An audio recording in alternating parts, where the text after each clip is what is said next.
I'm joined on the line now with Ike Ijeh, Head of Housing, Architecture and Urban Space at Policy Exchange. Now, his paper, Tall Buildings, a Policy Framework for Responsible High-Rise and Better Density, looks into this very issue. Ike, great to have you on Radio London.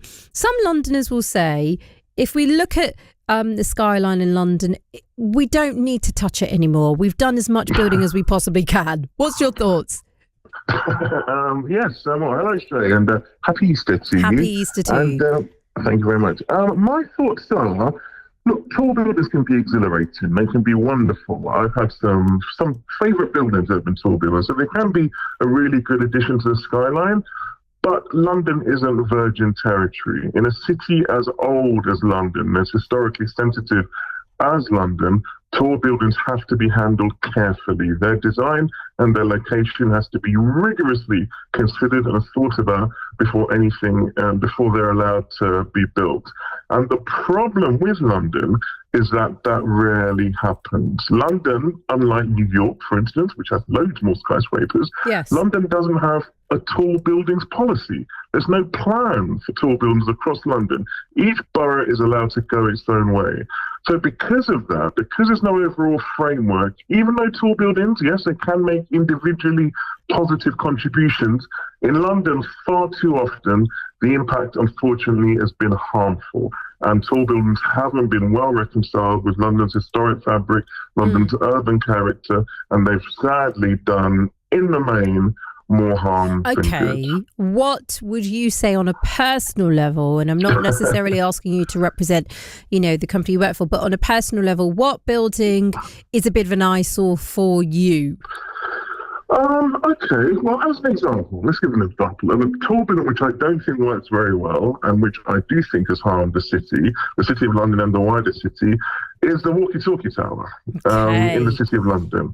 That basically breaks all the rules of what tall buildings in historic areas are supposed to do.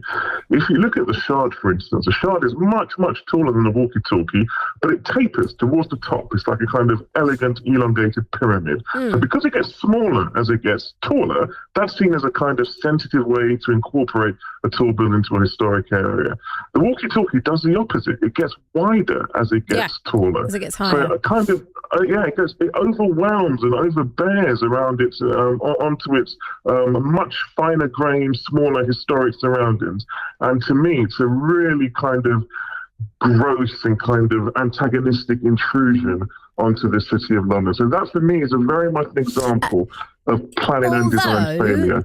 But then some Londoners who like walkie-talkie would say, but hold on, you're missing the point here. What about the Sky Garden? It occupies 36 to 38 stories. There's free access to public. There's more to the walkie-talkie tower, surely. You are absolutely right. And I've been to the Sky Garden, although I did cross myself before I went up there. I've been to Sky Gardens, and it is wonderful. And it's amazing to have that kind of public amenity and public resource in London. And it's great if one of the problems with tall buildings in previous generations, in the 1960s and 1970s, you could barely get to the top.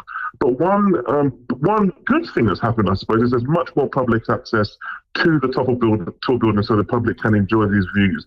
But you could also legitimately ask, developers are very clever. They whack in these kind of public access to the top in order to make it go through planning, which works. Okay. But you've got to wonder. There's so many tall buildings around the walkie-talkie now, which all have public access to the top. I mean, what's the difference from the top view of a building in one tower? How different is that going to be from a building on the other side of the street?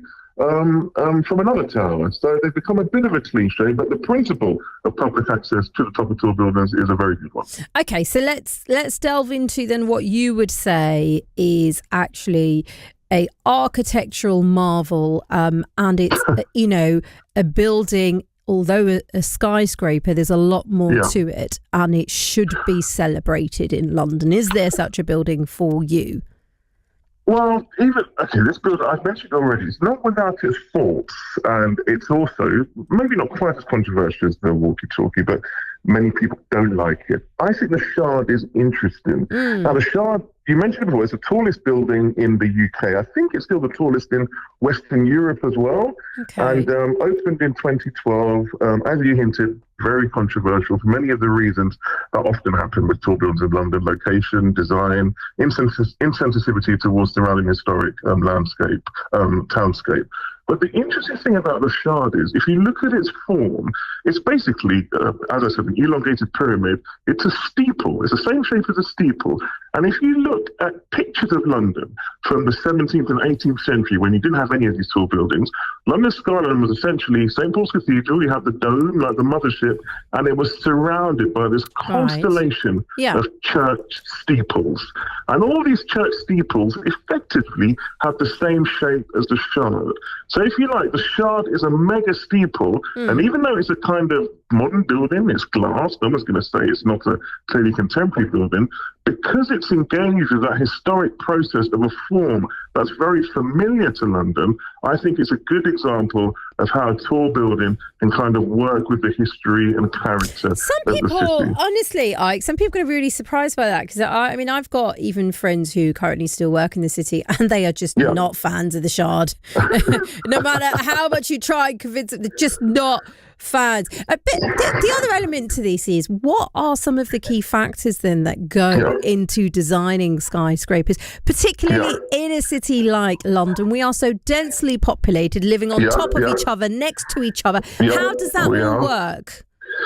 Well, essentially, it doesn't work as well as it should do, because as I said earlier, I think we need an overall planning framework for the city that guides where tall buildings should go and where they shouldn't go.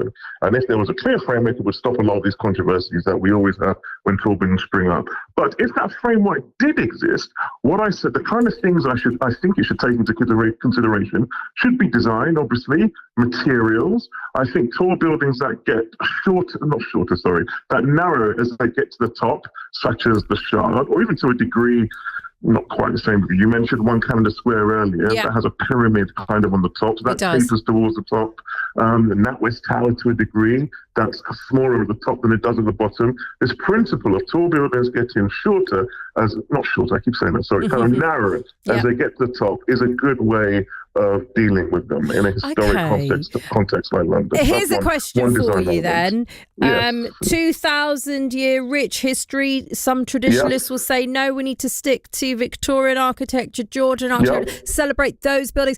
But what I want to know, will London ever be finished, do you think?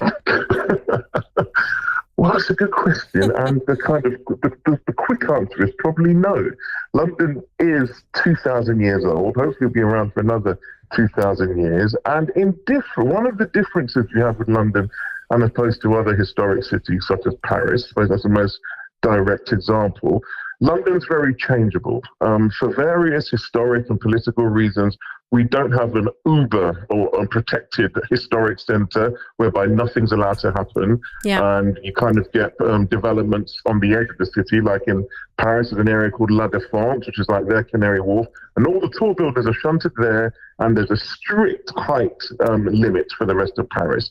London doesn't do that. So it's London's based much more on contrast and kind of incremental development, almost looking at what the last developer got away with as a kind of feels like a bit of a free-for-all, really. Well, it is a free-for-all, yes, it is. It's very much a Wild West operation, which has its good and bad consequences. We haven't talked about 30 St Mary Axe enough, and the Gherkin. Gosh, some people really find the Gherkin ugly, don't they?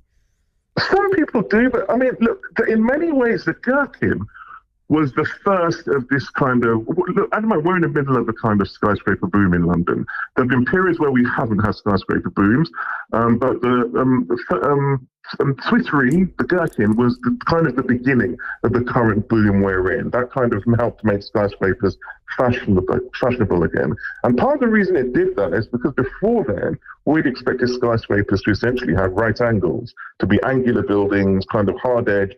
And that brought in a more kind of curvaceous, gentler form, which made tall buildings seem a bit friendlier, essentially. And it had a very iconic, dynamic look, which was something that certainly appealed, I think, to the zeitgeist at the time, but it Yeah. has unleashed a wave of buildings which are of significantly lower quality, Do you in my like opinion. the Gherkin?